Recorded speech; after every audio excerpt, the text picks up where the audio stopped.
ఈరోజు చిన్న స్టోరీ చెప్పుకున్నాను. ఒక కొలంలో మురికి నీటి మధ్యలో చేపలు పెరుగుతూ ఉంటాయి. కానీ ఆ చేపలు చాలా రుచిగా ఉంటాయి.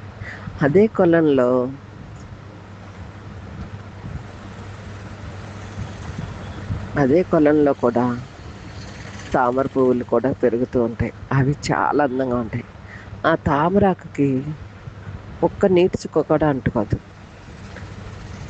ఆ ఇబ్బందికరమైన నీటిలోనే చేపలున్న చేపకు కూడా ఎంత మురకు అంటుకోదు. ఎందుకంటారు? అంటే మంచినీటి కొలంలో చేపలు పెరగనివ్వరు. ఎందుకంటే చేప పెరిగితే నిశ్వాసన వస్తుందని. అలాగే తామర పువ్వులు కూడా వేయరు. ఎందుకంటే ఆ పువ్వుల కోసం అనేక మంది దిగుతారని. ఇక్కడ అర్థం చేసుకోవాల్సింది ఏంటంటే, లోకంలో చాలా చెడ్డగా ప్రవర్తించే వారి మధ్యలో మనం ఉంటూ ఉంటాం. వారి మధ్యలో మనం ఎలా ఉండాలి అంటే, ఈ తామర పువ్వులాగా, ఆ చేపలాగా ఉండాలి. ఆ చేప ఆ మురికి నీటిని అంటించుకోదు. అలాగే తామర పువ్వు కూడా, తామరాకు కూడా ఒక్క నీటి చుక్కను కూడా అంటించుకోదు. చాలా పరిశుద్ధంగా ఉంటాయి. ఎలా ఉంటున్నారు అని అడిగితే మేమంతే, మేము ఎక్కడున్నా పరిశుభ్రంగా ఉండాలనుకుంటాం అని. ఈ చేప అనేక మందికి ఆహారం అవుతుంది. ఆ పువ్వు అనేక దేవుళ్ళ దగ్గర, పాదాల దగ్గర ఉంటుంది. రెండు మంచి పనే చేస్తున్నాయి. కానీ ప్రజలు నేర్చుకోవాల్సింది ఏంటంటే, ఆ చేపలు కూడా అనేక మందికి ఆహారంగా మార్చబడుతూనే ఉంటాయి. కానీ అవి శుభ్రంగా ఉంటాయి. ఆకువీడు వెళ్ళారనుకో, ఆకువీడిలో ఒక కొలను ఉంటుంది. అస్సలు సప్పగా ఉంటాయి నీళ్ళు. చేపలు మాత్రం కమ్మగా ఉంటాయి. ఆ చప్పదనాన్ని అంటించుకోవు. కొల్లేరు సరస్సు అంటారు దాన్ని. కొల్లేరు నీరు నోట్లో కూడా పోసుకోలేం. కానీ చేపలు మాత్రం కమ్మగా ఉంటాయి. ఇది చాలా చోట్ల చూసాం మనం. ఎలా అంటే, ఒక పండ్ల వ్యాపారి పండ్ల వ్యాపారం చేస్తూ ఉంటాడు. రోజంతా ఉదయం నుండి రాత్రి వరకు పండ్లన్నీ వ్యాపారం చేస్తాడు. మిగిలివన్నీ అన్నీ సదురుకునేటప్పుడు అందులో ఒక్క చిన్న డాగున్నదైనా సరే పక్కన పెట్టేస్తాడు. ఎందుకంటే ఎందుకంటే ఆ డాగు ఉండటం వల్ల అది పాడైపోవటం కాకుండా పక్క వాటిని కూడా పాడు చేసేస్తుందండి. ఇక్కడ అర్థం ఏంటంటే, చెడిపోయిన వారి దగ్గర ఉంటే కొన్ని చెడిపోతారు కొందరు. కానీ ఆ చెడిపోయిన వారిలో ఒక్కరు మంచోడు ఉంటే వాళ్ళందరూ మంచోళ్ళు అవ్వటం చాలా కష్టం. అంటే మంచి నేర్చుకోవటం చాలా కష్టమైపోతుంది. చెడుని ఇష్టపడటం చాలా ఈజీ అయిపోతుంది. మనం లోకంలో ఉంటున్నాం, కానీ మంచి వాళ్ళ వైపు నడుస్తూ ఉండాలి. జాగ్రత్తగా అడుగులు వేయాలి. ఎందుకంటే తొట్టిల్లిపోకూడదు. మనం ఎక్కడైనా తొట్టిల్లిపోతున్నామంటే వెంటనే సరి చేసుకోవాలి. మనకి చాలామంది స్నేహితులు ఉంటారు. అందులో ఎవరో ఒక్కరో ఇద్దరో బెస్ట్ ఉంటారు. లేదా ఒక ఇద్దరు ముగ్గురు ఉంటారు బెస్ట్. కానీ వాళ్ళంతా ఏదో ఒకటి ఆశించే మనతో స్నేహం చేస్తూ ఉంటారు. అలాంటి వారిని కొంచెం దూరం పెట్టాలి. ఏమీ ఆశించకుండా మనకి మంచి నేర్పిస్తూ ఉంటారు. మనం చిన్న తప్పు చేస్తే వాళ్ళు సరి చేస్తారు. వాళ్ళు నిజమైన స్నేహితులు. మనం చిన్న ప్రాబ్లంలో పడితే వారు మేమున్నామని ముందుకొస్తారు. వాళ్ళు స్నేహితులు. అలాగే మనం ఎక్కడైనా ఇరుక్కుపోయామంటే, సరేలే ఏం కాదు నేను తోడున్నాను అంటారు. వాళ్ళు స్నేహితులు. నిజమైన స్నేహితులకి, అవసరానికి వాడుకునే స్నేహితులకి చాలా తేడా ఉంటుంది. వాళ్ళకి ఏదన్నా అవసరం ఉంటే ఖచ్చితంగా మనల్ని ఇబ్బంది పెడుతూ ఉంటారు. అప్పుడు మనం దూరం అవ్వాలి. ఎందుకంటే వాళ్ళు వాడుకునే పద్ధతి అని. కొందరిని చూసి, అందరినీ కాదు కొందరిని, కొందరు మాత్రం చాలా నిజాయితీగా ఉంటారు. వాళ్ళని ఎప్పుడు మనం విడిచిపెట్టకూడదు. ఎందుకంటే వాళ్ళ అవసరానికి వాడుకునే రకం కాదని తెలుసుకోవాలి. అప్పు తీసుకునేటప్పుడు చాలా నిజాయితీగా ఇస్తామని తీసుకుంటారు. తీసుకున్న తెల్లారి నుంచి మనకి కనపడరు. అలాంటి వారిని చాలా జాగ్రత్తగా డీల్ చేయాలి. కానీ మన పక్షాన దేవుడు ఉన్నప్పుడు అది అమాలేకీయుల్ని ఎలా దేవుడు ఆడించాడో అలా అవతల వారిని ఆడిస్తారు. మనం ఏం చింతించక్కర్లా. ఎందుకంటే మనము దేవుని పైన ఆనుకొని ఉంటాం కాబట్టి. పళ్ళ వ్యాపారి ఆ పాడైపోయిన పండుని ఎందుకు తీసేస్తాడంటే ఇలాగే తన ఉన్న పళ్ళని పాడు చేయకూడదని చాలా జాగ్రత్త వహిస్తాడు. అలా జాగ్రత్తగా ఉన్న చోట అతను చాలా వ్యాపారం చాలా బాగా చేసుకోగలడు. మనం నేర్చుకోవాలి ప్రతి విషయాన్ని. మనం చూసేవన్నీ నిజాలు కాదు, వినేవన్నీ నిజాలు కాదు. మన కంటితో చూసిన, చెవులతో విన్న కొన్ని అబద్ధాలు ఉంటాయి. ఎందుకంటే మనిషి నోటు మాట చాలా దృఢంగా ఉన్నట్టు కనపడుతుంది అబద్ధం.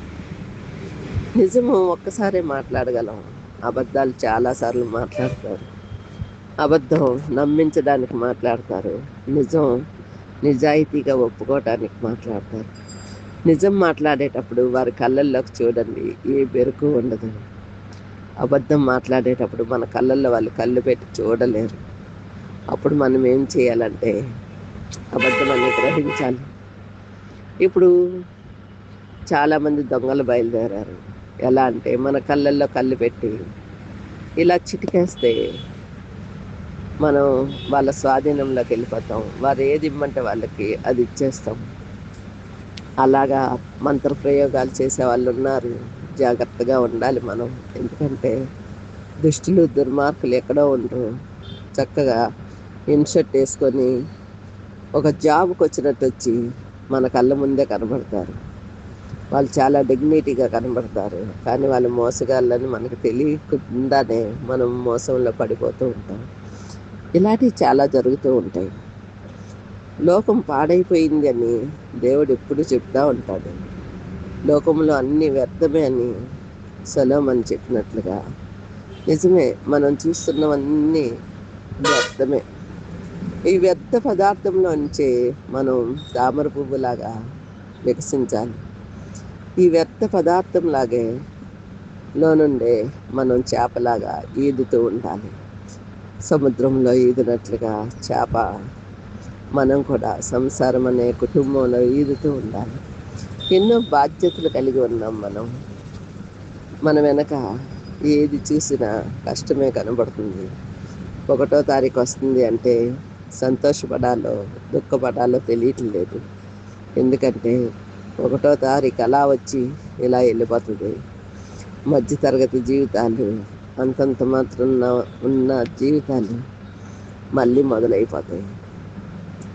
కష్టాలు, కన్నీళ్ళు, దుఃఖాల మధ్యలో దేవుడి సన్నిధికి వెళ్తాం కదా, ఆ 2-3 గంటలు ఇవన్నీ మర్చిపోయి దేవునితో గడిపితే వారమంతా బలం చేకూరినట్లుగా ఉంటుంది. బలము అంటే శరీరానికి కాదు, మనసుకి. బలం చేకూరింది అంటే మనసు ప్రశాంతంగా ఉన్నట్లే. మనం ప్రశాంతంగా ఉండాలి అంటే ఆయన మందిరంలో నివసించాలి. దావీదు చెప్పాడు కదా, నేను నా ఇంటి వారు నీ మందిర ఆవరణంలో నివసించాలని. అలా ఎల్లప్పుడూ ఆయన మందిరంలో నివసించడానికి ట్రై చేయాలి. అలాగే అప్పుడప్పుడు మనం ఎన్నో తప్పులు చేస్తూ ఉంటాం, ఆయనని క్షమాపణ అడగాలి.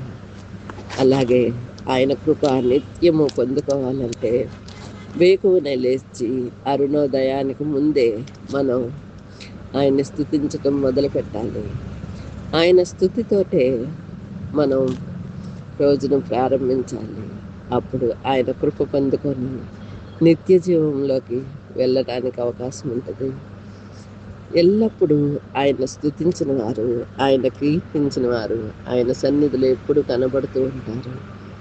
మనం నిద్రించుతున్న సమయంలో కూడా ఆయన మన యొద్ద ఉండి మనకేమి కావాలో ఆయన సమకూరుస్తున్నారు. నైట్ అనుకుంటాం రేపు ఈ ప్రాబ్లం ఎలా తీరుద్ది అని, తెల్లారేటప్పటికి ఆ ప్రాబ్లం తీరిపోతుంది మనకు తెలియకుండా.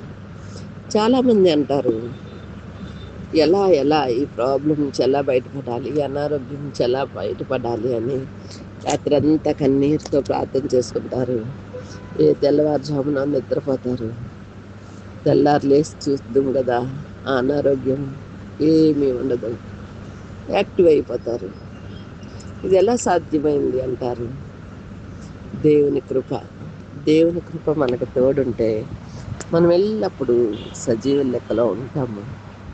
ఆయన సజీవుడైన దేవుడు కాబట్టి మనము కూడా సజీవులంగా ఉంటాము. ఆయన్ని స్తుతించాలంటే సజీవులే కదా స్తుతించగలరు.